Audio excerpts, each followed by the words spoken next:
Welcome to PixelTunes Radio, a podcast where we have fun talking about video games and video game music. I'm that snail that you find underneath the box that you lift up. And I'm Gun Puncher Ed. Oh, see, that's good. Yeah. See, mine was just lame. I'm Mike. And I'm Ed. For reals this time. For reals this time, for realsies. This is episode 89 of PixelTunes Radio. Undercover Cops, same song, different system.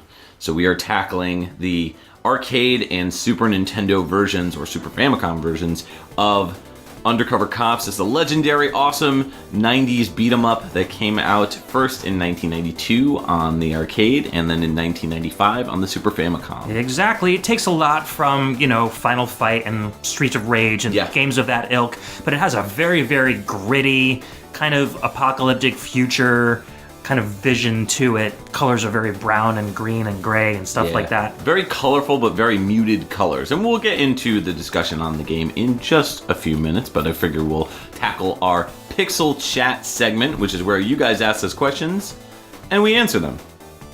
Sometimes. Sometimes we just ignore them. Only on Tuesdays. Which is good because we don't record on Tuesdays. Yes. I don't think we've ever recorded on Tuesday. So let's start off with our first question from John Jekel, otherwise known as Mixix Master. He says, "Hello, Mike and Ed. I was wondering what your favorite movie score is, and also what your favorite TV show score is. Keep up the good work." I don't know if I really listen to that much movie or TV scores. I don't know. I really like movies that don't use official soundtracks, so to speak. And any movie that has a very symphonic but very booming and big soundtrack is always really cool. But then I do like it when they implement electronic atmosphere to it as well. Perfect example is, and it's going to sound very me, but RoboCop, because it has that nice mix of memorable electronic music kind of mixed in with this really big and booming soundtrack that is just typical classical type music, but it implements lots of other elements like interesting percussion that they use. So anything that kind of stands out to me is always pretty interesting. But yeah, favorite TV show, I wouldn't say I've ever listened to a TV show's music score. I don't know, what do you think? No, not much. I mean, as far as movies go, I'm kind of in the same boat with you. I like a lot of the sci-fi soundtracks, Blade Runner, Aeon Flux, Ultraviolet, that kind of stuff where they add a lot of techno. The Matrix. The first Resident Evil soundtrack was really good, too. Was it? Yeah. It was scored by, Marilyn Manson and Scold, I think, did so kind of like an industrial rock soundtrack to that movie. But, I'm not really that big of a fan of movie scores, just like you. As far as TV shows go, same thing, Saturday morning cartoons and stuff, the theme songs. Sure. I think that the score to Westworld was really good. That had a really good theme song. And then I'm really digging the theme song to there's a new show on the Starz Network called American Gods, based on the Neil Gaiman novel. That has a really cool electro-industrial theme song to it. I was really, really digging. But that's all that really comes to mind. I don't go out and collect CDs of movie or TV scores or anything like that. No, I think the only movie score that I have is Transformers the movie. The animated movie. Yeah. I used to love the soundtrack to The Crow when it came out, because it was all goth industrial stuff. So, and then Mortal Kombat, of course. Oh, yeah. You can't. Oh, definitely. Can't go without Mortal Kombat. Yeah.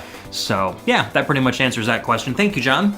Next question. Why don't you take that one? Daniel Lawton writes, what's an activity not related to video games that gets you excited to go home and groove to VGM and play some awesome games? An example for me is how whenever I skateboard, I always know I'm going to put in a skateboard game once I get home. I don't know that I do that. I'm trying to think of instances. I may get psyched about a game when I listen to the soundtrack, on my way home, for example, or on my way to work, and I'll, maybe play the game afterwards or whatever.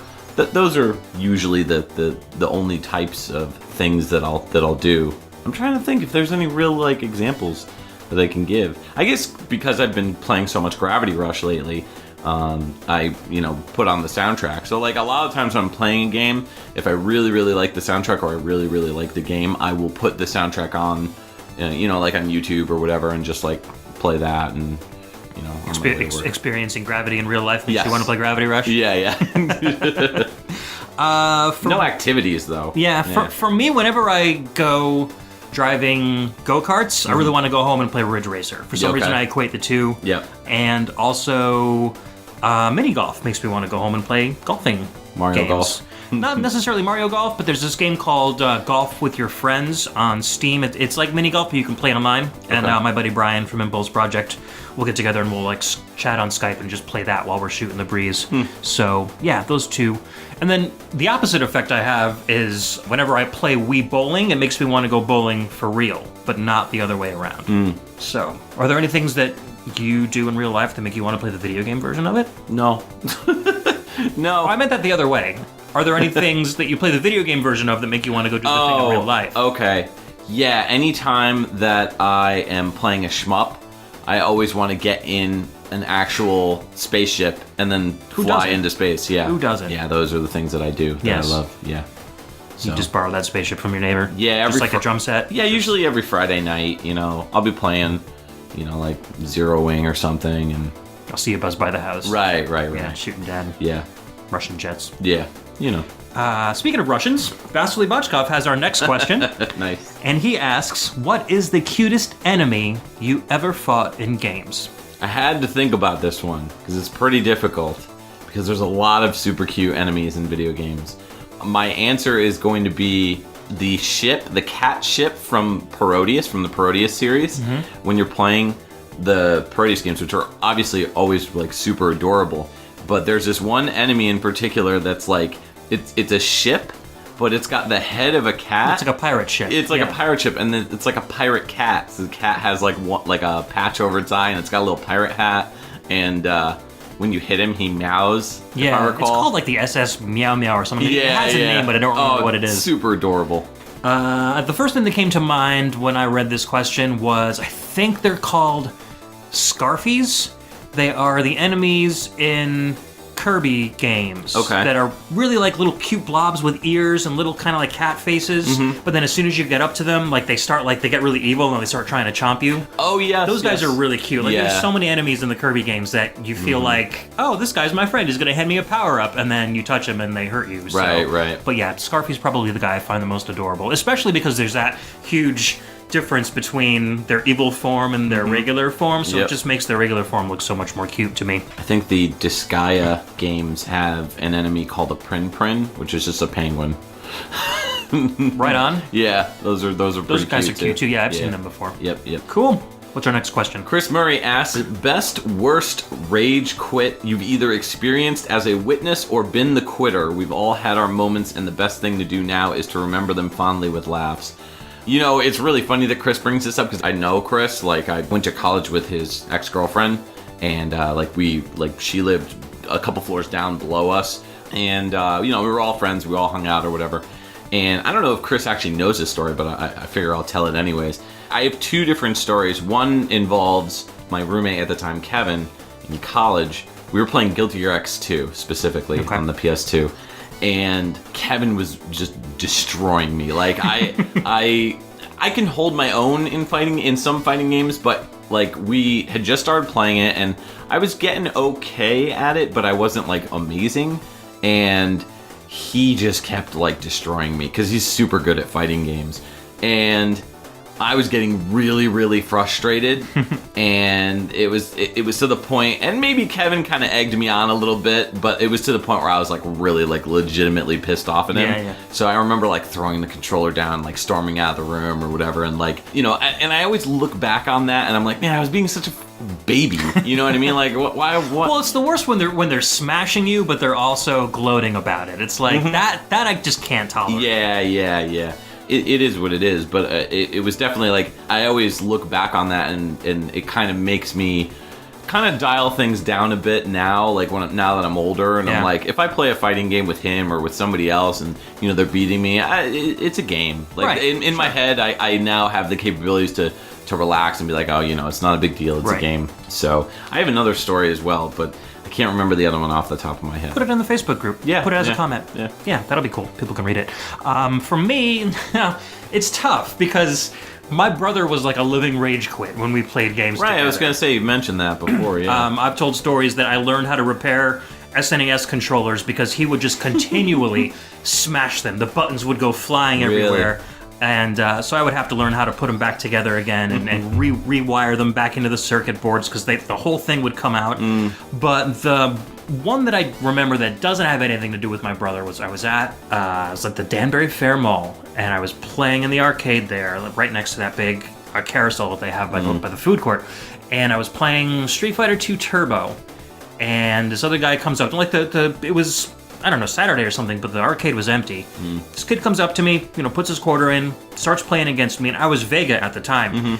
With Vega, I just love to kind of cheese. I just do the wall dives constantly, and the little rolls, and all of his special moves just kind of one after another.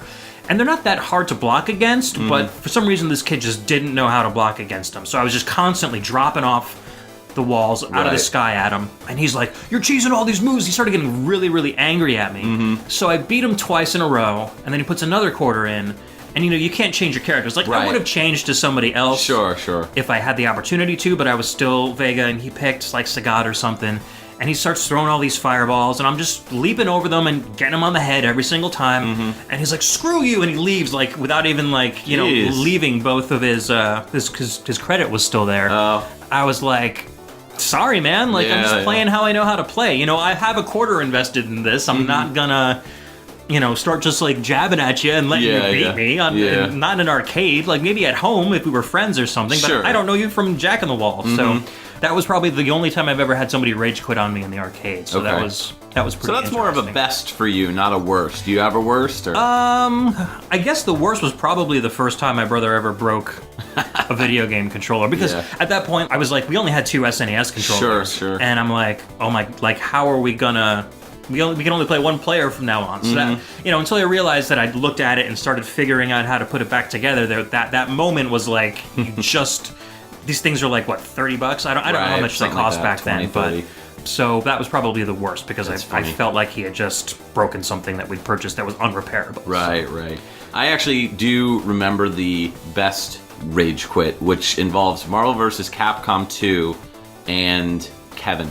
And he was playing our friend Brian, who was on the Adventure Games, point-and-click Adventure Games episode recently. We're all friends. And Brian faced off against Kevin, who played as 3 serve bots, and he lost. And it was the funniest thing, because he just kept doing the dinner train, where he just, like, brings in all the serve bots, and he just kept spamming that, and Brian couldn't get out of it, and he just lost, and it was the funniest thing. So that there are a lot of cheesy moves in that game. Yeah, that one was really good. That's funny. Yeah.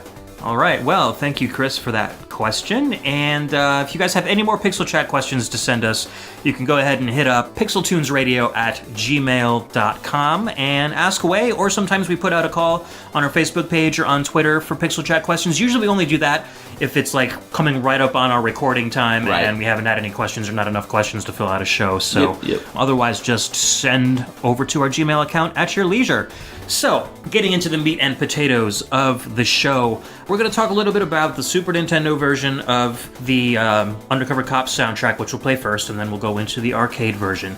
Now, of course, everybody knows the SNES version uses the SPC 700 processor. That is 8 channels of sample-based sound hardware. The arcade version ran on Irem's M92 system hardware. So what they did in that for their sound chips was they used a YM2151, which we played a lot of in our X68000 show, so you can go learn all about that chip there. But then they also had what's called a GA20 helper chip, and that was 4 channels of PCM sound. So it's kind of like 4 channels of Super Nintendo music mixed with all of the channels that were available to you in the YM2151. So you kind of get the best of both worlds, like a cross between Genesis and Super Nintendo style music. Right.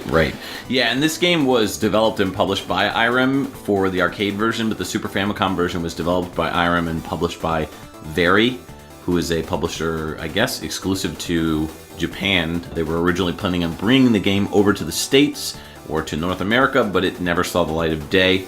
One other thing I should mention before we start off the show is that Josh and Emily informed me that they will be playing the extra picks that didn't make it into our crossover episode, and they will be playing them on the show that comes out on June 2nd. So that will be episode 69, dudes, of the VGM Jukebox, and obviously you can go check them out at thevgmjukebox.com or they are on iTunes as well. And so you will hear some familiar faces and maybe voices from PixelTunes fans on the VGM Jukebox show. So before we start really quick, do you have any, because usually what we do, like with our Castlevania soundtrack, Sure, is we kind of pick which one was our favorite. Okay. So before we start anything, do you Yes. have kind of a preconceived notion of which version of the soundtrack is your favorite? Super Nintendo all the way. Yeah. I mean, that was the version that I've been playing ever since. I don't think I've ever played the arcade version. Okay. So I know it's very similar. It's very, very similar. It's a really excellent port. Yeah, it is. It is. So it's going to be interesting to hear these tracks and compare the two. But I'm going to go with Super Nintendo for all the tracks. Okay. I think I'm more partial to the arcade version. I did play the SNES version first, but it wasn't too much longer until like I started getting into MAME and played the arcade version as well. Right. So we'll have to go through and see if our opinions differ for any of these tracks. So Definitely. Yeah, we're going to start and go through the game kind of chronologically. So we're going to start off with stage 1. The track is called Northern Barramundi, and it's composed by Takushi Hiyamuta. Let's take a listen.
Welcome back. That was Northern Barramundi, first the SNES version, and second the arcade version from the game Undercover Cops. Yes. I gotta say, okay, this is gonna be weird, but even though I think that the arcade version is much more vibrant sounding, a little bit faster, and the tones are a lot brighter, I think I like the Super Nintendo version better. That's I gotta cool. say. That's all nostalgia. It's one of those games where both versions were composed and arranged by the same composer. Right. It's not like somebody else took it over. So the versions are going to be as identical as they can get, you know. And because Hiyamuta relied so much on a lot of those both sampled sounds and sampled voice for the arcade version, it made it a lot easier for him to make those same kinds of sounds for the SNES version. So that's a lot of what you get is that those very similar samples, just in different quality. Yeah, those PCM samples always sounded better on the Super NES. Can you imagine the song on the Genesis? Yeah, it would be a It'd be like mess.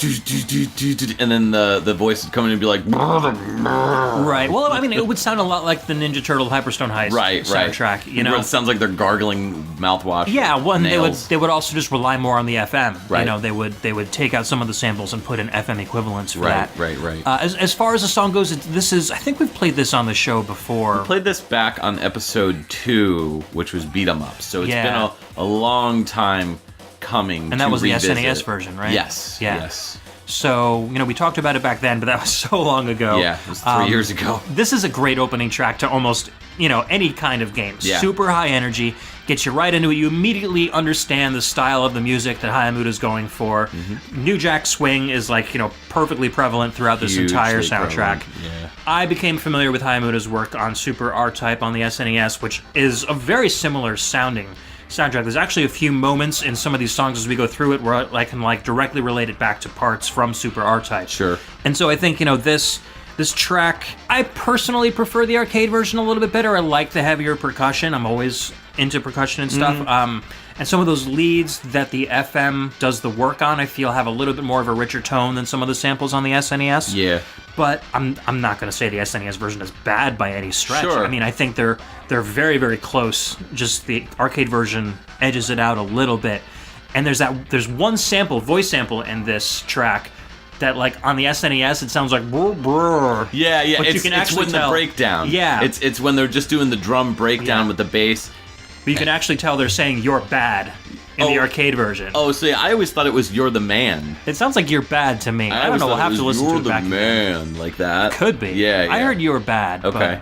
But, interesting. Well, this game is rife with really terrible pronunciations for random things, and you know we're going to also be talking a little bit about the Undercover Cops review that I did on Dude You Haven't Played This Game, which had Ed and Brian in it in the episode, and that was a lot of fun to do. And one of the more memorable episodes of the show. But the running gag throughout the entire review is there's this part in between levels. So when you beat the first level, you hear someone go... And you kind of sit there and you go, wait, what was that? Was that... Squishy Cops? Juicy Cops? Pushy Cops? So the whole review, we're kind of like doing that. So it was really fun to record the episode, but it's... Just for everybody's knowledge, in case you don't get it, it's UC Cops. It's Undercover UC, Cops. which I didn't realize. I think both of us didn't realize until maybe like a year or so later, and you were like, I think you casually mentioned to me, you're like, oh, by the way, it's UC Cops. Yeah. And I was like, nah, it's whatever I come up with at the moment. Tushy Cops. Squishy Cops. So, pretty funny. Yeah. I don't know. With this song, I kind of feel like the fact that it's a little bit slower and a little bit muted, the Super Nintendo version, for whatever reason, is going to win me out. It's, you know, this whole episode's going to be totally different in a lot of ways, in my opinion, just like before we really get into the whole episode, than the Castlevania 3 episode and the Akamajo Densetsu comparison, because... with that, it really was like night or day. Yeah, like in this, I don't think it's going to be as big of a difference. Like two different brands of Ferrari. Right. You know, they're both really good. They're Right. both similar, but they have their own characteristics. Right. So, yeah, I don't know. We'll see as we go along. But Northern Barramundi, as far as the stage, the game starts off on a beach. and everything's kind of run down. You see these like giant like oil, what do they call those? Half-sunken oil rigs. Yeah, oil rigs like in the background. Yeah, and it's a very desolate looking game, especially on the Super Nintendo. The colors are a lot more muted. Everything's very gray looking. It looks like a cloudy day, whereas on the arcade version, not so much. They're a little brighter. Yeah. But as far as the graphics go, they did a really good job porting them. You know, they're a little bit bigger and a little bit more well animated on the arcade, of course, but you really would be hard-pressed if you looked at blurry pictures of both of them to tell the difference. Which was which. Sure. Yeah. You know, as you're going through this stage, you kind of encounter these enemies that are also kind of like creepy looking. They're like creepy robot homeless like gray people. Skin and they just look like very like drugged out. Yeah. All your enemies are very kind of like rough and tumble. Yeah, like living on the streets kind of guys. Even all the clothes that a lot of the characters wear, like which we'll talk a little bit about the characters. The characters themselves kind of look like they're in rough shape, you know, that you play as. So it's interesting to play a post-apocalyptic beat 'em up like this. It's pretty cool. So, all right, well, you want to move into the next one? Sure. What do we got next? Next up is the boss track. Now, this is a track that will play at the end of the first stage, but also the same track plays during all the bosses throughout the game until you get to the very end.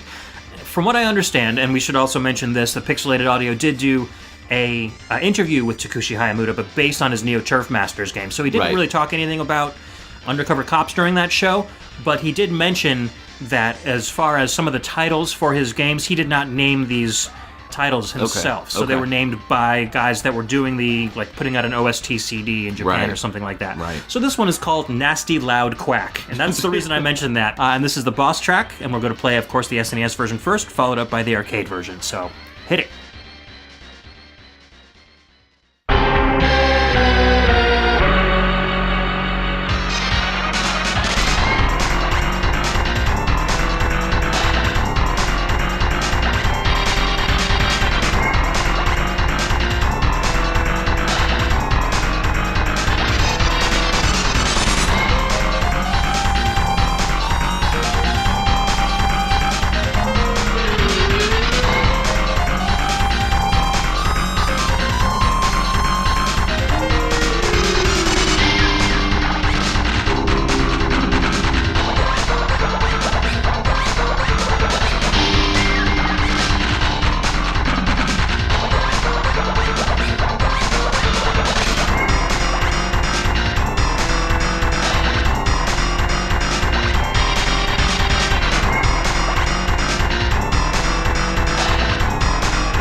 welcome back. That was Nasty Loud Quack. Quack. Also known as the boss music in Undercover Cops. And the first version we played was the Super NES or Super Famicom version, and the second version was the arcade.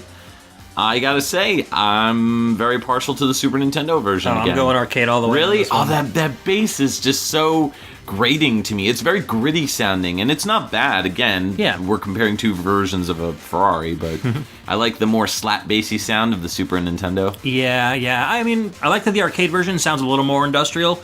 I like that it starts off really ominous in both versions, but that drum and like record scratch solo at the end of the arcade version really took it for me. And then you get like those little horn stabs that go right back into the loop.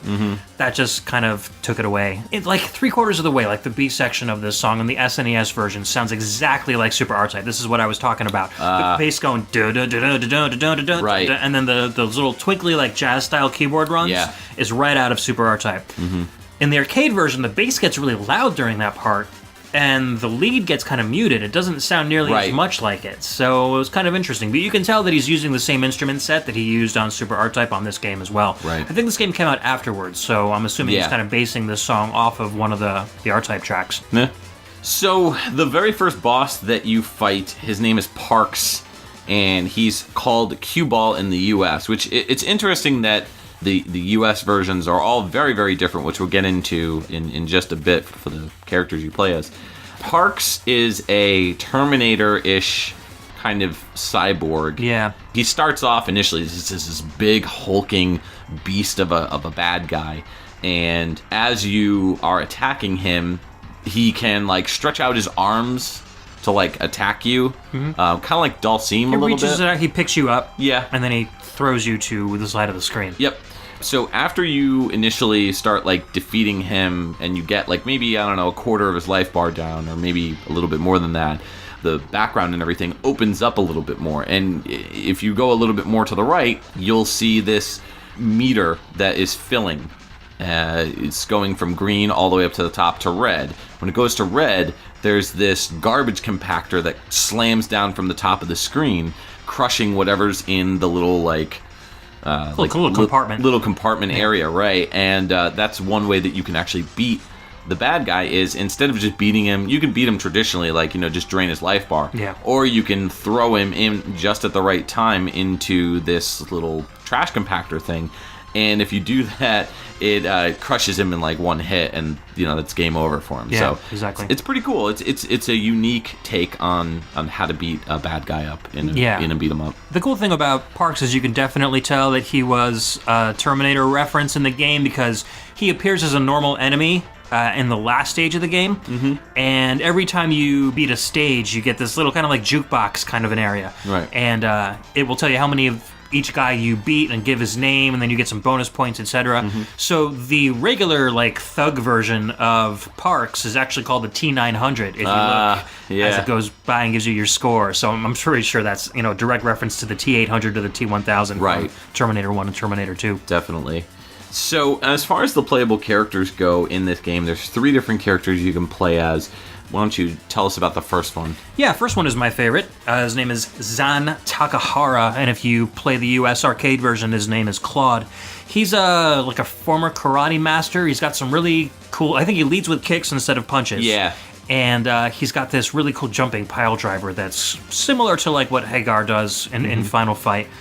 I guess he accidentally killed a man in a karate tournament, so he got banned from karate, so he decided to become a cop. Right. I don't know how that works, but this is the post-apocalyptic world. Anything can happen. Yeah, that's how it goes, man, in Undercover Cops world. And then we got Matt Gables, who is known as Bubba in the U.S. version. Yes. And he's this U.S. ex-football player, and he became a undercover cop after he was falsely accused of murder. And so he's really strong, but he's also so slow. Yeah, almost unbearably slow. Yeah. He's probably my least favorite to play as. Normally, I like playing as really fast characters. And even though he's super powerful and he does, you know, a lot of really cool like throws and stuff, and he does like a jumping dive type attack, you know, so He also has this, I think it's like a football attack too, if I recall. He spikes a football to the ground and does like area damage or something like that. Yeah. And then what about the last one? Last one is Rosa, otherwise known as Flame in the US version. She's kind of like, I guess she's kind of comparable to Zan in terms of speed. She's probably the quickest, I would say. Yeah, and she leads with punches and has some cool flying attacks, as well as a flying special move. I guess her story was that she had a boyfriend who got murdered by thugs, and so she decided to become a cop to kind of get revenge on the gang that murdered her boyfriend. So I think that it's a little weird regarding the characters in the US version, because apparently their backstories are a little bit different. Yeah, they do change a little bit depending on which... Yeah, like in the US version, Rosa, known as Flame, and Flame is apparently like an ice skater or something like that. Like she's not at all. She's not British. She's not a vigilante. She's not anything like that. But I just think it's weird that they completely changed everything around, and totally unnecessarily too. But I would probably say I prefer playing as Rosa just because she's the quickest, and I really like her special that she does. There's these special moves that you can do where if you press the A button, you do this, like, you know, kind of like a move to get, if you're getting swarmed by bad guys, it'll get the guys off move, you. Yeah. Right. But then there's this other move that you can do where it's like quarter circle towards or quarter circle backwards when you're in the air, for example, with Rosa, and she launches this like crazy, like powerful screen damage thing where she destroys all the enemies or attacks all the enemies with this cool move. So each character has one.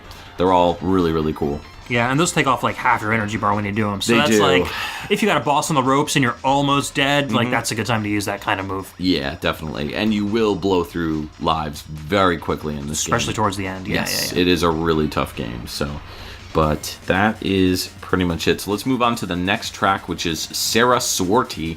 And this is stage 2-1 by, again, Takushi Hiyamuta.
All right, welcome back. That was Sarah Swarty, and that's also known as Stage 2-1. The Super Famicom version was played first, and the arcade version was played afterwards. That was by Takushi Hiyamuta. I gotta say, the arcade version's better. Oh my god! Yeah. Because I have an opposite opinion. Are you serious? That's really funny. That's so funny. Well, you know what? I love the way the arcade version starts. Okay. Because that bass groove really matches with that heavy drum stuff. Uh-huh. And towards like the middle, there's this weird like horn section that just doesn't sound right to me on the arcade. It's like the sample's like off. It's like bwah, bwah, bwah, and there's a little cymbal crash after that. It just turned me off. And I felt like the SNES version just flowed a little bit more nicely. I think because this is like one of my favorite tunes from the OST too, I've listened to the SNES version a little bit more, so maybe it's got more of a nostalgia thing. Okay. Yeah, that's really funny. That is kind of interesting. So why do you like the arcade version better? I just think that the drums in the arcade version are so much better, and there's like little things that they kind of sprinkle in, like a lot more cymbal slaps just like kind of go in at random points. I always felt like this track was lacking in the Super Nintendo version. It always felt like a little bit dampened, and it didn't feel like there was a lot going on, whereas in this arcade version, you have a little bit more bounce to it, and it just feels a little bit more filled out. Yeah, I mean, I feel like this track is a little more bluesy than the other ones. You know, you've got that great bass groove, but then those leads are just very kind of emotional, and if you like separated them out from the rest of the track, they sound almost kind of sad or wistful in a way. Okay. And I you've agree also got with these that. like violin swells that kind of like they start really quiet and come in. So, yeah, it doesn't really fit with the rest of the soundtrack in terms of that. You know, the bass and the drums are all, you know, straight out of 90s New Jack Swing, of course. Right. But I don't know, I like the way the leads sound on the SNES a little bit better. Maybe I'm concentrating more on that part of the song, which is why I'm appreciating that, but you're concentrating on the drums. Ironically, I'm concentrating on the melody and you're concentrating on the groove for once. Yeah, the melody doesn't really hook me in the Super Nintendo version. It feels very just like blah, blah, blah, blah, blah, blah, blah, blah, blah. It just feels very like flat. Yeah. And yeah, that arcade version just really pops. So I don't know. Oh well. I mean, I like the arcade version too. I'm not saying I don't. It's opposite day here on PixelTunes Radio. Pickle and Butter Tunes Radio. Yeah, man.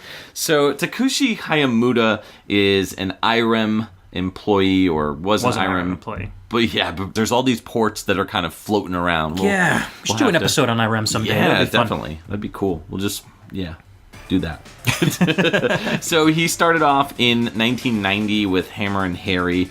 Unfortunately, uncredited for that, as well as Air Duel in 1990. We talked a little bit about Super R-Type, did the music for that. He also did the music for R-Type, or the sound for R-Type. He's credited as sound. Cosmic Cop in 1991. He goes uncredited for that. And then, of course, 92 and 95, he did Undercover Cops. Image Fight 2, Operation Deep Striker, Gun Force 2 in 1994. Then he jumped on to do the Metal Slug series. He did Metal Slug 1, 2, and Metal Slug X, Metal Slug 3, and, of course, Metal Slug Anthology, which he was credited as sound design.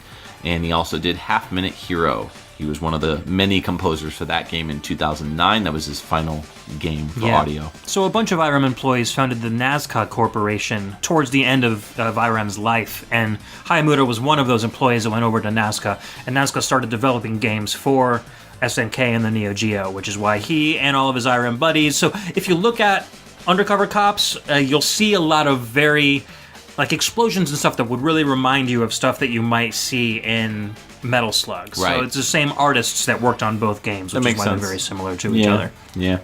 He also did a game called Sparkling Feather in 1997.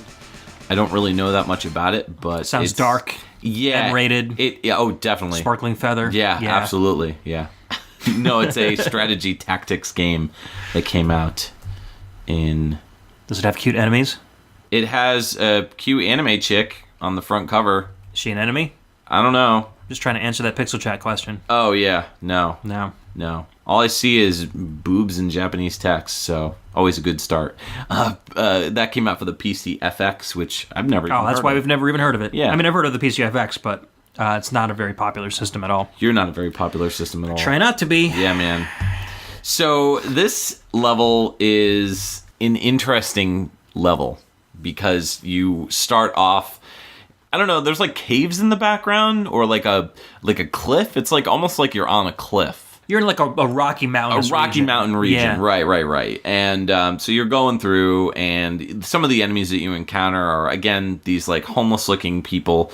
They have these oil cans that you can grab and throw, and they bust open. You can grab these like fire sticks and throw them. There's a lot of different pickups that you can get in the game. In the first level, which is super memorable, because you can lift like this giant cement pole just like drops down into the ground, right. And then you can grab it, and throughout the game you'll find these random poles, and you can grab it, and as you're attacking enemies with it, it kind of chips away. It like segments off. Yeah, and it gets shorter and shorter, and then I think once you're down to like one segment, you can throw it at a guy. It becomes a projectile. Yeah. The levels in this game aren't particularly memorable, like not in like a Violent Storm sense. Right. There's not a lot of characters in the background cheering you on, or crazy, buildings or stuff like that.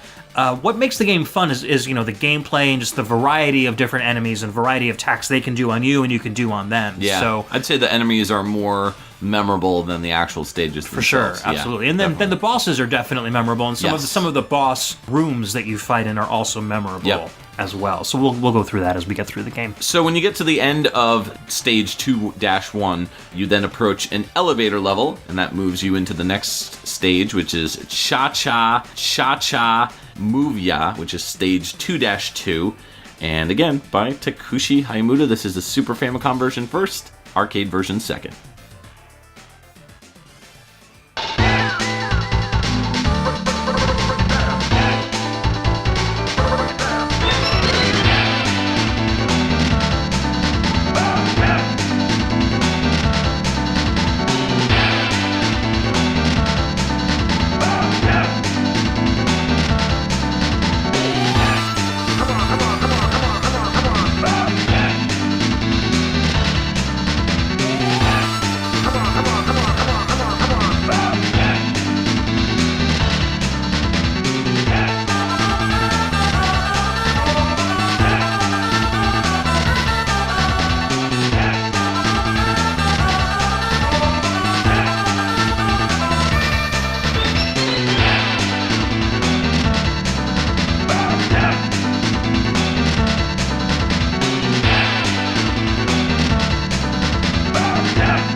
The year is 2043. The Undercover Cops team, Zan, Matt, and Rosa, has been assembled in their commissioner's office for an important briefing.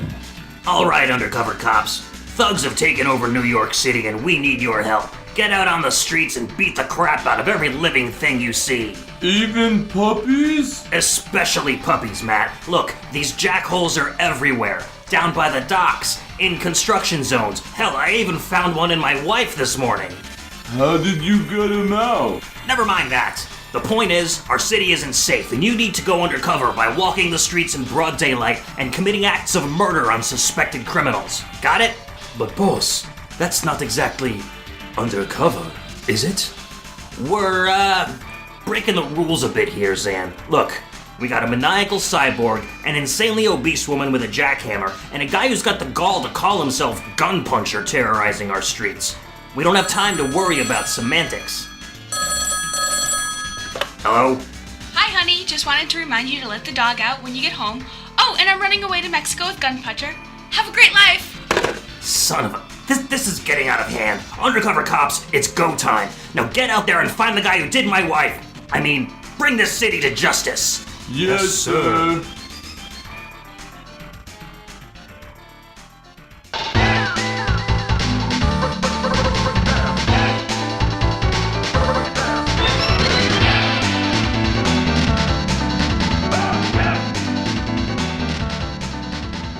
Welcome back. That was Chaka Chaka Move Ya from Stage 2-2 of Undercover Cops, both the SNES version and the arcade version. Quite a nice little jazzy tune with a gentleman imploring you to both come on and break it down. Yes, indeed. I gotta say, I like the arcade version better. Me too. Yeah. Okay, so we do agree on this one at Yes, least. yes. It's just so much clearer sounding. You Yes. can tell what all the instruments are. The PCM samples sound a lot clearer, too. Yeah, the hi-hats, I think, really help this one out in the arcade version, too, because they're clear, kind of popping along at those 30-second notes and really kind of keeping the whole thing going. Yeah. And, I feel like this one's a little bit smoother sounding than a lot of the other ones. The other ones have a very New Jack Swing, bombastic, lots of really staccato hits going on. And this one, very smooth throughout the entire, Yeah. evenly toned throughout the entire piece. I think right before the loop, the synths kind of exude this different feeling than the rest of the soundtrack. It's not quite jazz, it's not quite funk. It's kind of in between. It sounds like a little like RPG-ish. Yeah, kind of. yeah. Yeah. And that melody, dun dun dun dun dun dun dun dun dun, it's very, very catchy. Oh, yeah. I whistle that all the time. Yep. Just in the shower. Just in the shower, driving Yeah. home, making out with my wife. I'm like, dun dun dun dun dun dun. She's like, That's what are you doing? pretty impressive. Yeah. Yeah. Whistling and kissing at the same time? Yeah. You should try it. Yeah. Gross. Yeah. Easy divorce right there. Yeah. Definitely. So this stage plays on the elevator that you were talking about. I always remember, and I frequently quote whenever I'm talking about beat 'em ups, your line in the review that I did where you're like, you gotta have an elevator level. It's true. You Yeah, do. yeah. Every single good beat 'em up has some sort of elevator level. Pretty much. Maybe except Final Fight. You go up an elevator in Final Fight, but you never actually fight on it. Oh, In the arcade version. The Rolento stage. Yes. Yeah. Yes. So It's because we're so correct myself. The in Super tune Nintendo with the didn't Super have that. Nintendo version. Right. Yeah. So this one, you're going up a diagonal elevator from ground level to way, way, way up above the city, which is ironic because you end up underground in the next stage. Right. So it's like, why are you going up that high if you're just going to go back into the caves? These But cops are not exactly undercover. yeah, not taking the easy route. No. Should have gotten Google Maps. Yes. So you get up to the top where the elevator level is, and then you're on this like scaffolding, and you're just going across, and as you're moving, the ground is crumbling. It's not in the sense that the ground is crumbling and you need to like keep moving, so it's Right. not like that. It's more like as you move, another piece falls. The last couple panels will fall off. Right.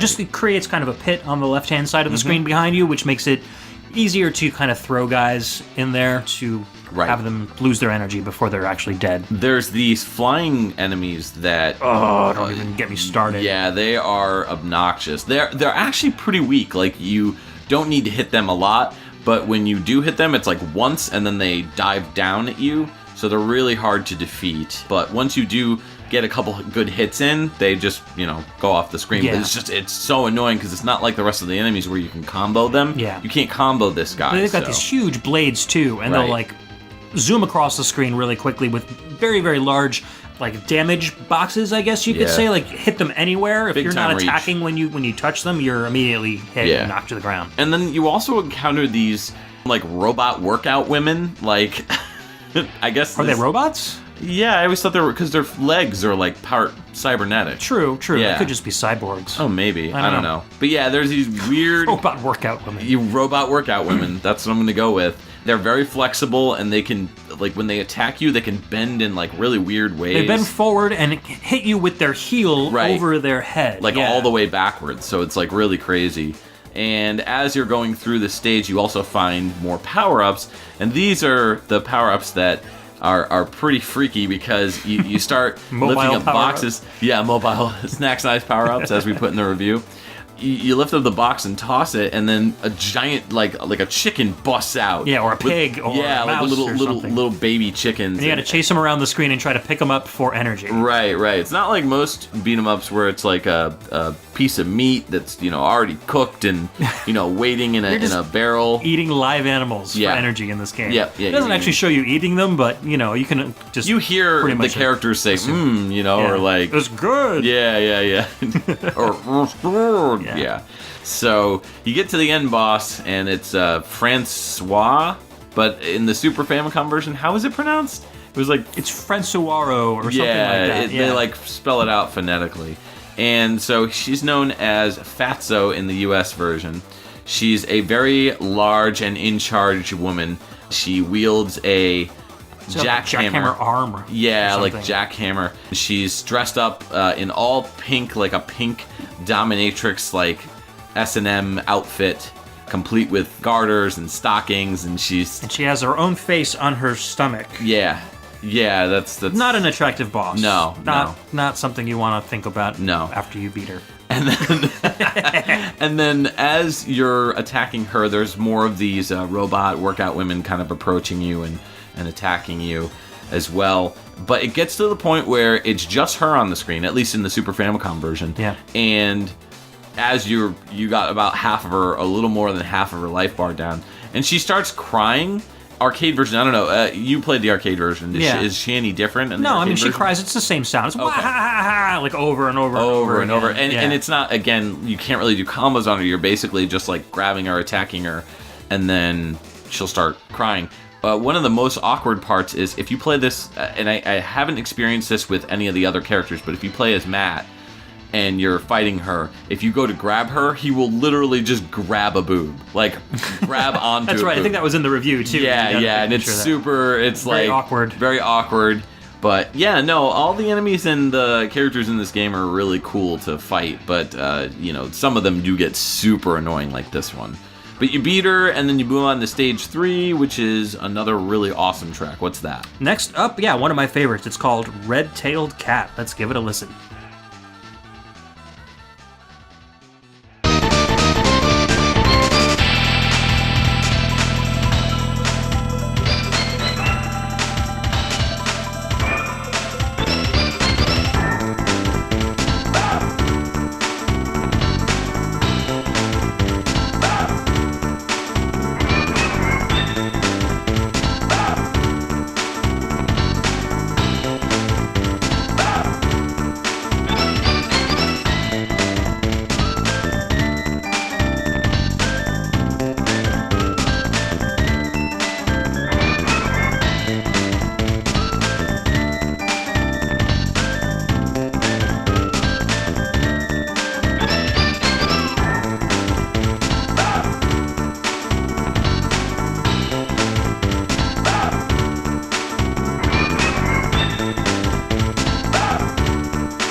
Welcome back. That was Red-Tailed Cat. Undercover Cops is the name of the game. And that was Stage 3. And that was by Takushi Hiyamuta. I gotta say, that's a really tough comparison. Both versions have their different strengths, I think. Yeah. But they sound so close. Yeah. Like, near identical. Okay, so for me, like, this song has two different, it's a very distinct difference. Once you hit like a minute and 25 seconds in, you start getting that dun dun dun dun dun, and it gets really like Belle Biv DeVoe, Another Bad Creation style. Right. I like how that sounds on the SNES better. But the beginning part, where it's a little more groovy, a little more bluesy, I feel like the instruments... With all the synth hits like dun dun dun dun dun. Yeah, I feel like that sounds better on the arcade version. Okay. So I'm kind of split between the two because I like both parts. I wouldn't say that I would like to make a Frankenstein song with the two part because that would just sound too different from each other. No, I agree. But I gotta call this one a tie, just for different reasons. I can't pick one that I like the most. I'm with you. I couldn't decide between the two. I think they both sound great. The only thing I really didn't like about the arcade version was there's a part where it sounds like they're just kind of throwing in filler drums just to do it, and it didn't really expand the sound. It more was just like, hey, let's throw this instrument in. And it's like these drums that are like, almost like pitter-patter, like drums like... Yeah. And they don't really add anything to the track, and I was kind of like, it's not really necessary. Yeah, but sometimes I think it's a little over-busied. Right. Some of these tracks do get a little too busy for my taste sometimes, but not enough to really make me dislike them. Right. Yeah, and I like the, I don't know, like a marimba or a xylophone, like at the very beginning of the song, those really fast, arpeggiated, like doo-doo-doo-doo-doo-doo-doo-doo. Right. Like, I like how that sounds on the SNES a little bit more than I do on the arcade as well. I agree. Yeah, so that's Red-Tailed Cat. It's good track. Very hard to tell. Stage 3 is a underground stage where you're going through these caves. Yeah, right? that's where you first meet the mole men. Right. Oh, those enemies that go on the ground. There's these enemies that are like on the ground and they kind of leap up like occasionally. The little moles. Yeah. First time they came on the screen, I thought that they were power-ups. Right. Because they're the same size as the little mice and chickens that run around. Yep. So I go over to one and try to pick it up, and it leaps at my face and does damage to me. I'm like, that sucks. I found if you stick in one spot, at least with Zan, because he's the guy I played with for most of my playthrough yesterday. Yeah. If you stick in one place and just keep kicking, they'll just leap right into his foot. Right. And you'll get you won't take any damage. That's from how them I beat him too. I usually stuck with Zan for most of this level. I also had a lot of success with Matt in this level too. And Rosa was really just... against those mole guys? Yeah. Those guys are fast. So what I would do is I would run from one side of the screen to the other, and I would just do the leaping attack, and that usually did a pretty good job of taking him out. Cool. So plus it made it so I wasn't on the ground as much, so the enemies weren't attacking me as much. So Yeah. the stage is pretty neat. I mean, at the end of the stage, the background is like this giant vat, and it's filled with this unknown red liquid, and there's just a skull floating randomly. Cherry slushy. Yeah, cherry slushy. With skulls in it. So recently, yesterday, they had 7-Eleven. The day we're recording this is on a Sunday, and on Saturday and Friday they had at 7-Eleven the all-you-can-drink Slurpee thing, right, where you could bring your own cup. So are you saying that they just brought this vat down to 7-Eleven and filled it with cherry Slurpee? I think maybe Spinal has a thing for cherry Slurpees. Okay. Yeah. Okay. I see. Swedish fish, red. Right. Red. Yeah, you got it. It all comes full circle. It all rolls back to skin. Skin. So this enemy is known as the how do you even say Mogoralian. Mogoralian Beta. Okay then. So he's known in the U.S. as Gun Puncher, not Gun Puncher Ed, just Gun Puncher. That's the better name. Yeah. I'm sorry, I prefer Gun most of the Puncher Ed. Japanese names for this game, Yeah. but Gun Puncher is... You're having a nice evening out with your lady friend, aka your wife, and Where's this going? and you're just like, call me Gun Puncher. Right in the middle of wacky time. Do you punch guns or do you use a gun to punch? Both ways is stupid. So I'll punch. really... I'll punch you with my gun. I don't know. I feel like that's don't where know. that's where it's headed. That's why Yeah. you're so attached to that name. I don't know. I just think it's Punch. hilarious and ridiculous. You're hilarious and ridiculous. But he kind of like he's a mole man, so he'll disappear in the ground Right. and like pop back up. Yep. With And when little you- explosions and stuff. when you beat him, he farts.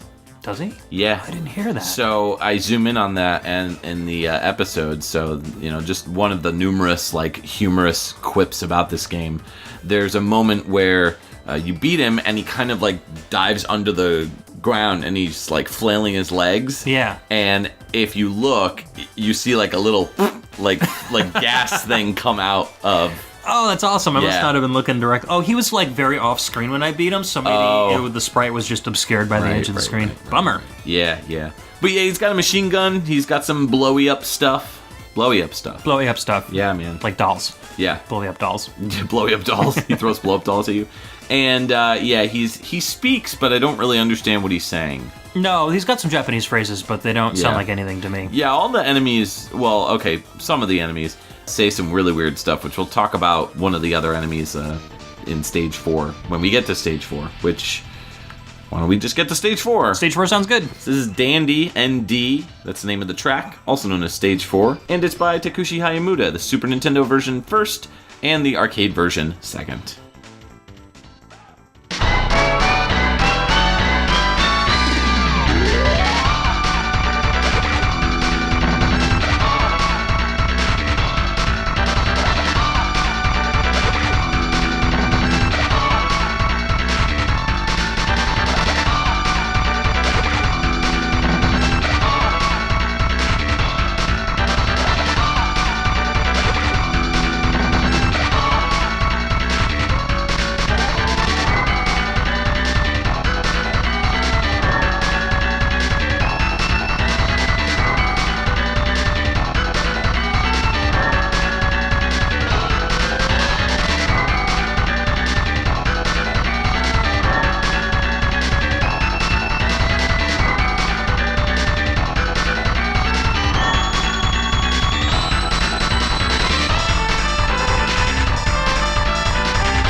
That was Dandy ND from Stage 4 of Undercover Cops, composed by Takushi Hiyamuta. I don't know, man. I don't really feel this song that much in either version. I'm with you.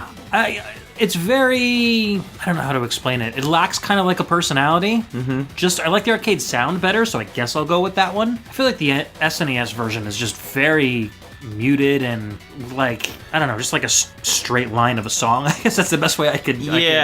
This is probably one of the more unmemorable tracks of the game. It's not a bad track, it's just, it doesn't really, I don't know, exude any kind of feeling that I kind of latch on to. So, yeah, I don't know. I mean, I'm more familiar with the Super Nintendo version. I will say that my ears kind of perked up when I heard the arcade version a little bit. Yeah. In that initial, just because the Super Nintendo version naturally sounds a little bit more muted sounding, but the arcade version kind of came in really strong. Right. And I felt that too. But then it kind of settles into this kind of monotonous... Right. And so that's when I kind of feel like I like the Super Nintendo version overall a little bit better, I would say. I don't know.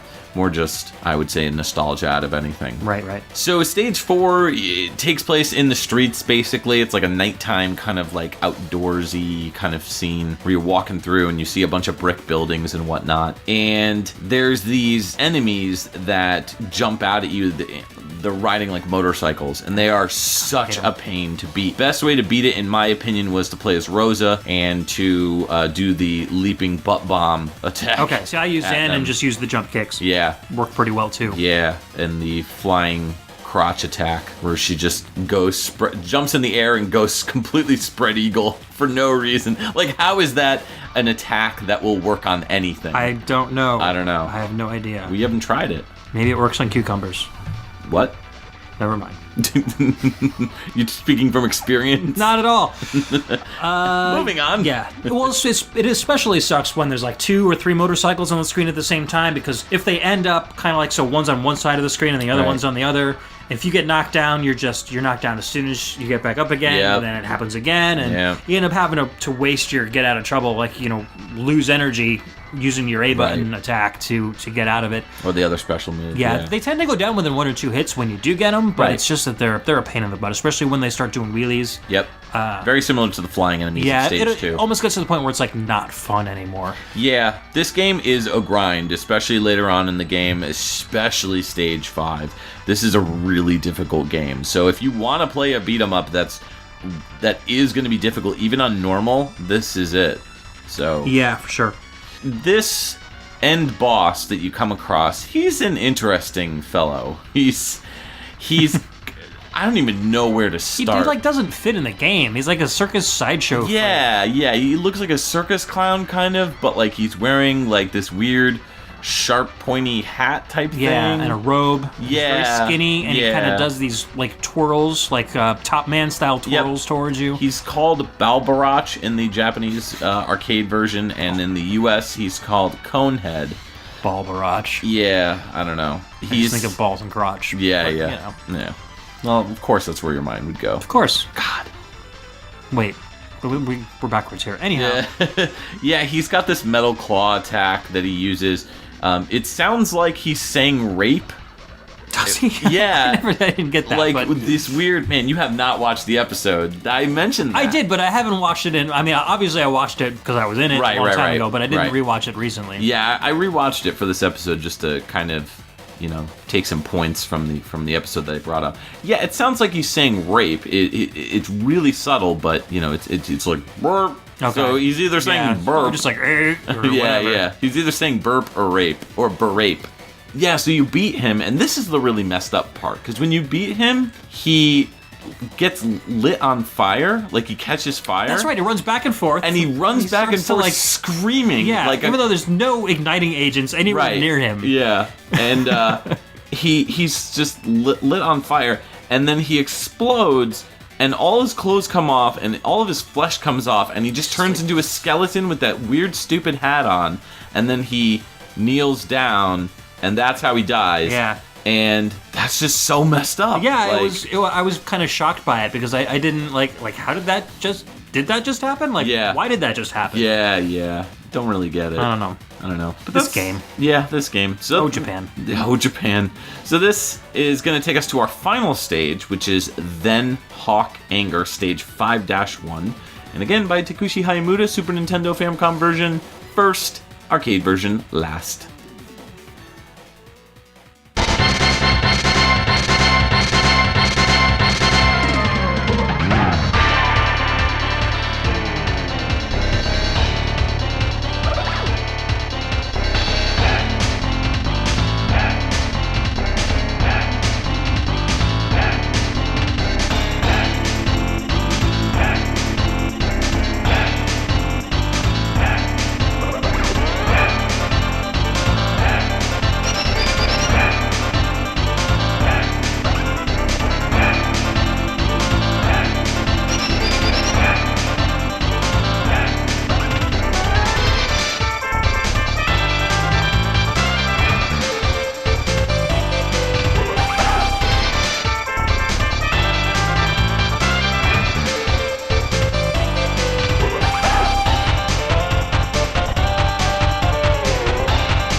And we're back. That was then Hawk Anger, for some reason.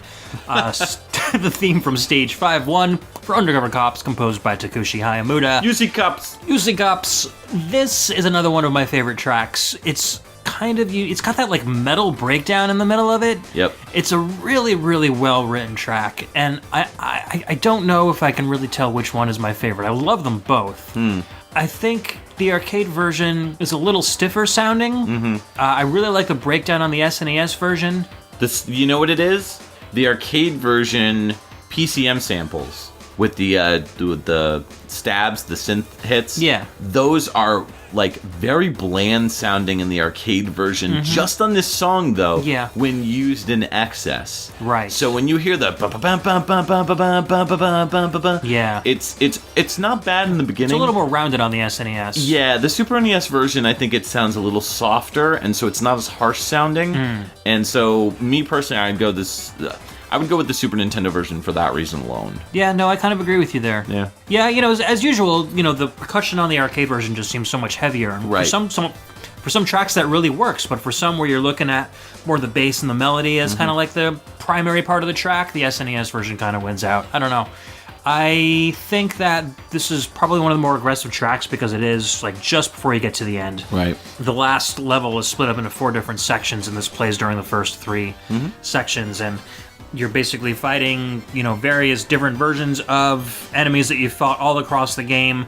Enemies are like different colors, so they're even harder than they were before. And you're sliding down a hill at the beginning, well. Yeah, at the beginning of the level. A stupid moment again. And you'll have to correct me on the arcade version, because, again, I haven't really played that much of it, but when you get to the bottom of the hill in the Super Famicom version, your character doesn't, drop down. No, it's really normally. awkward. It's super awkward, and it looks like the sprite just shifts down. Yeah, and then to the right. The transition is much smoother in the arcade. It is okay. That makes sense. It's probably just the animation frames missing. Yeah, for the walking. Or just animation. The engine just didn't allow the transition between lateral movement and diagonal movement. It's like when you see on more modern games characters that are stepping on steps or up steps, and they're just walking on these steps, but they're not actually putting their foot on the steps. Right, yeah. It's more like the steps are just a flat surface, and the characters are just diagonally going up. Right. So it's not like the steps are individual. So that's kind of what it reminded me of. But picture that, but the characters' feet aren't moving. Right, they're just kind of being dragged across the screen as the screen auto-scrolls. You get to the end of this level, and it's basically or at least a 5-1, and it's a helicopter that's waiting for you, and all these enemies come out, and this is probably this whole area is the most difficult part of the game. Yeah. Because you're getting these enemies coming at you left and right, and you've got to really it's not like you could take one out, then move to the next one, take that guy out, move to the next one. It's more like they're all attacking you all at once, and you need to use the dash option to, kind of bounce back and forth. And what worked really well for me, I played as Zan on this one, and I would attack and throw the guys to the other side, so I'd have some guys on the left, some guys on the right, and then I would just dash kick each way, back and forth, and that's how I beat this stage. I always thought that it would be cool if you could throw guys into rotor blades on the helicopter. That would be awesome. Because that's what I thought, because I heard the sound coming up, and I remember the helicopter was there, and you see it's it's got two blades on the top, right? Like one of those big carrier helicopters.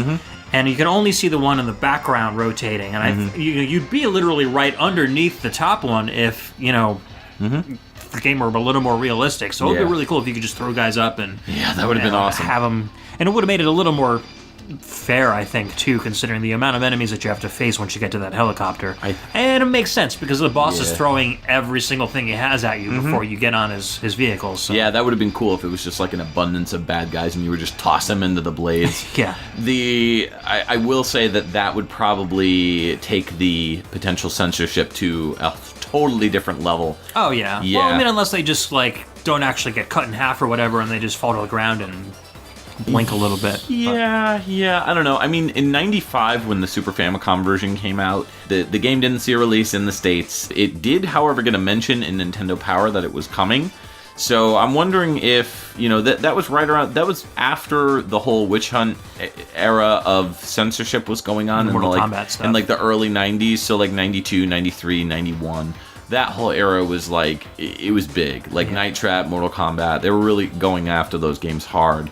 And so I think that this game would probably, with all the craziness that's going on with the game, the, female characters, being heavily sexualized, the second boss being grotesque. Well, she kind of shakes her she does stuff whenever she knocks you down. Yeah, too, so. yeah. She taunts you by shaking her stuff, which that's not taunting. I don't know. And you're eating live animals. I feel like there was just too much potential censorship that the game would need to cover up. My thing is they probably presented it to Nintendo, and Nintendo said, hey, or Nintendo of America. Nintendo of America said, hey, you got to fix this and this and this and this and this. Yeah. And Irem and Very kind of looked at it and were like, we don't want to really spend the money to do this. Not worth it, right. And that boss of bursting in the flames at the end and running screaming, that just wouldn't be good. So there would have been a lot to fix. So helicopter blades slicing up dudes, not exactly. A boy can dream. Yes, a boy can dream. a little tiny Ed guy can dream. It's a shame we never got this in the States, at least on Super Famicom, but we did get the arcade version, right? The arcade version had a very interesting story because through some error on Irem's part, I believe, what got released in the US originally was a beta version of the arcade games. So the sound was incomplete. Moves were missing, animations were not there, things were just off. And it wasn't until a couple of months later that Irem realized that they did this, and so they released what was called the Alpha Renewal version, which was an upgrade kit that you could get to put in your arcade cabinet, and that would basically update the game to the finished version that was released in Japan, but with the American English names and cutscenes and all that stuff. So there are technically two different versions of the arcade soundtrack that are out because Hiyamuta's work was not done when that beta version came out. So we're going to, at the end of the show, we're going to listen to a couple of those beta versions and just see what we can tell the differences are. That might be fun to do. But in the meantime, we have one more track to get to. This one is called Indifferent Zero Other, and I have no idea where they come up with these names. This is stage 5-4, or otherwise known as Black's theme. Let's hit it.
Welcome back to Usi Cops.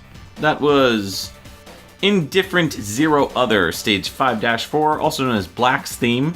This is the final level right before you get to the main bad guy, who's known as Dr. Crayborn. Well, it's pretty much the bad guy. Like Yep. this is kind of like the final boss Right. string where you it's like a boss rush mode, I guess. You're going through this corridor and there are enemies in glass. I guess they're kind of like, it's how Dr. Crayborn is cloning all these guys. Right. And they kind of leap out, and then towards the end you get towards, Which totally makes sense. well, considering there's so many of the same kind of Right. people over and over again. Right. It's one of the only games that actually explains that, you Yeah. know? Which is kind of I interesting. guess Cadillacs and Dinosaurs kind of does when it comes to the dinosaurs, but... Yeah, Yeah. not the guys. Nope. Anyways, towards the end, you fight evil versions of Rosa, Matt, and Zan, which is pretty cool. Mm-hmm. And they're called. The reason why this is called Black's Theme is because it's called you're fighting like Matt Black, Rosa Black, and Zan Black. So Right. that's how they Shadow determine that you're- versions. Yeah, they're bad kind of guys. all grayish and stuff. So Yep. you fight them.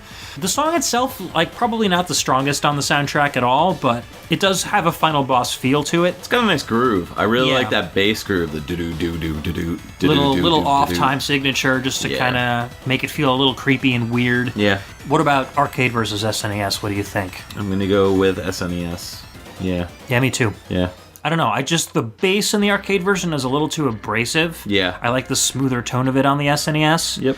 Even though it doesn't have the percussion that the arcade version does, I feel like it flows a little bit better for me. Agreed. So what's up with the last boss? Yeah, Dr. Crayborn, he's this tiny little science guy who is wearing like glasses and... Crayborn, the science guy. Yes. And he turns into this like giant monster guy, and Crayborn, the monster guy. All right. so he's not so difficult. It's more the fact that you're still getting a flood of bad guys attacking you. This final stage also has kind of like a Silent Hill 3 style ending feature to it, where just before you get to the corridor where all the guys behind glass are, you get to this point where there's this hole in the middle of the ground, and so you're on the helicopter in this stage. We forgot to mention that, but it's this gigantically long helicopter, like Double Dragon 2 style. Which is dumb because the helicopter, when you're looking at it on the outside, it doesn't look that big. Right. But when you get inside, it's like a football field It's like a long. football field, yeah. Anyways, so Crayborn is turning this dial off in the background. That's right, yeah. And this bomb is heading towards this hole in the ground, and he sends like his goons after you. You have to ignore the goons and go punch him, Right. and that will stop the bomb from falling. So I if you think do you- let the bomb fall, then you get the bad ending if you beat the Right. game. You just see a picture of an explosion and then lots of text saying that you're a jerk and you let the whole city explode. How dare you? How dare you? Right. And then you get the good ending if you're able to prevent him from dropping that bomb. Yep. And so, but it doesn't tell you that your first playthrough. So if the bomb drops, you play another 10 minutes, you beat the boss, and then it gives you the bad ending. So it's like you do all that extra work for nothing. Right. Anyways, so he's this little guy, turns into this big monster. He goes down pretty easy. He's got these like lasers that shoot out of his back, these blue lasers. Yep. They kind of home in on you, so those are really difficult. You got to get him. You got to kind of like jump around when those lasers are firing, and then punch him when he has an opening. If his back is open, then he's invincible. So you just got to Right. stay away from him and learn when to hit him. Once you do, you can take him down. Usually within a couple of dozen tries. Yeah. Yeah. And that's pretty much the end of the game. So it's a short but sweet beat 'em up. Yeah, you don't even really realize that, at least if you're, don't understand the Japanese and you're playing the Super Famicom version, Right. you don't even know what the plot is. No. And then you kind of realize, oh, a bad guy wanted to drop a bomb on the city. Yes. All right, cool. I either stopped it or let it happen. Mm-hmm. Good, go for me. Pretty much. Hooray. Yeah, so the creators for this game, Irem, the developers, they later on went on to create a company called the Nazca Corporation, which we talked about a little bit earlier. They created a lot of the Metal Slug games, the Hammer and Harry series, Superior Soldiers, In the Hunt, and Gun Force 2. Yeah. So they moved on to do Gun some Force 2 big was time like, things. Gun Force 2 was like the predecessor to Metal Slug. It's almost Right. identical to Metal Slug, but it was not on Yes. the Neo Geo system. Very similar. Very true. So you want to hear some of those beta versions Yeah. of the songs? Give it a listen.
Yeah, that's interesting. I mean, everything sounds really flat sounding, very like hollow. Yeah. And not like the full rich tones that, you know, you get, especially like with the synths. The synths sound very flat and very still sounding.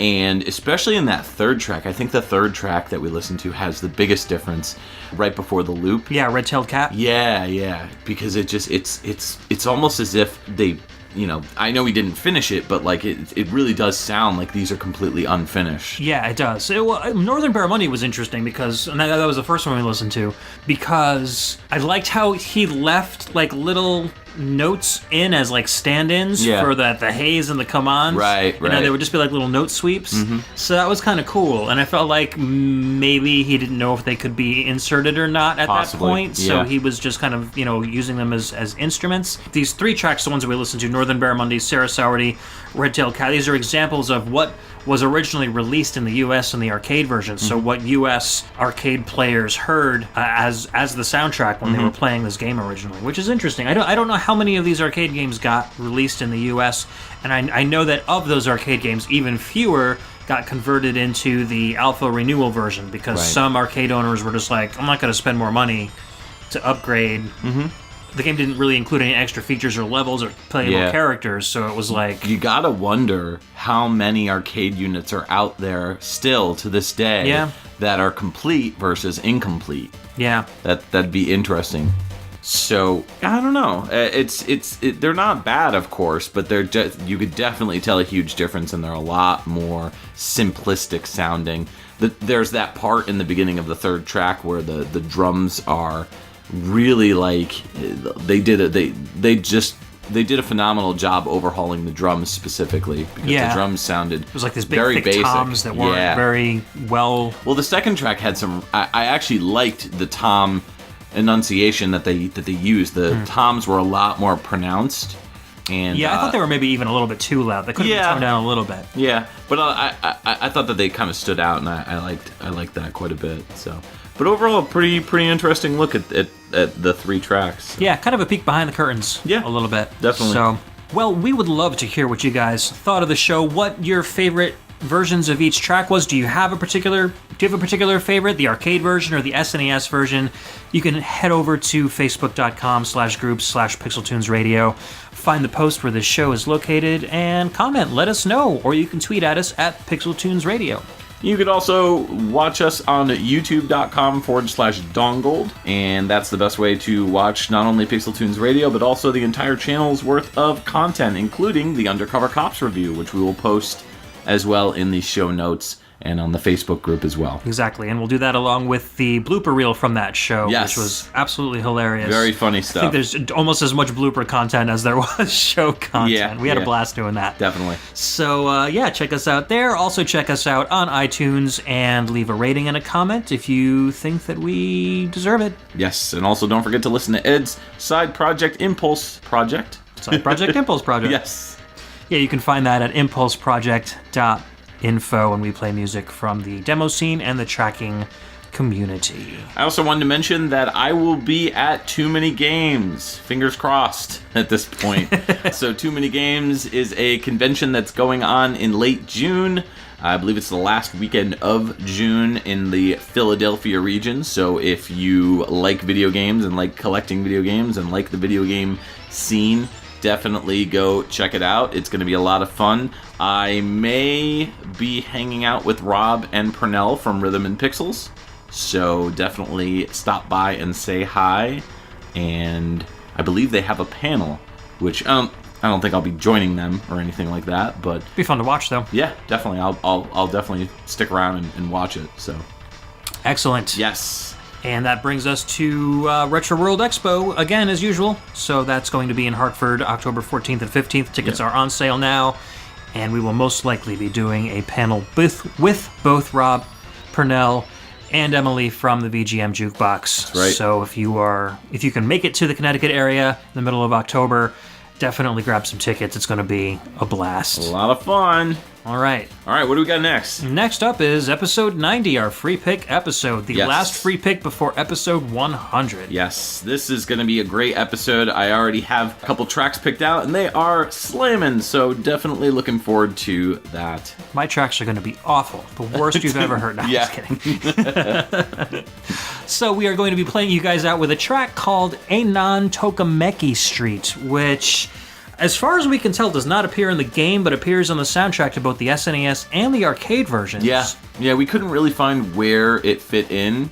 It sounds like a closing credits track. Yeah, but or maybe an opening. It's got like a phone dialing at the beginning and some like phone ringing, and then it fades out into the track. Yeah. It's a really good track. I believe it's an unreleased or unused track. Yeah. Especially with the beeping at the beginning. It seems like... Well, it's the phone. This is Right. the phone sound effect. So Yeah. it's like the phone ringing as the track. It feels like it belongs in some sort of a cinematic part of the game that didn't get in there. Anyways, if you guys know where the song is from, please let us know. Yeah. We'll correct the show notes. Yeah. And then we'll put it in a clarification corner on a future episode. Definitely. But, like I said, it's a good track. It's worth listening to. So we'll hit that, and we will see you guys in 2 weeks for our free pick. 2 weeks. Peace out.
It's going to sound very me, but RoboCop, because it has that nice mix of memorable, melodic.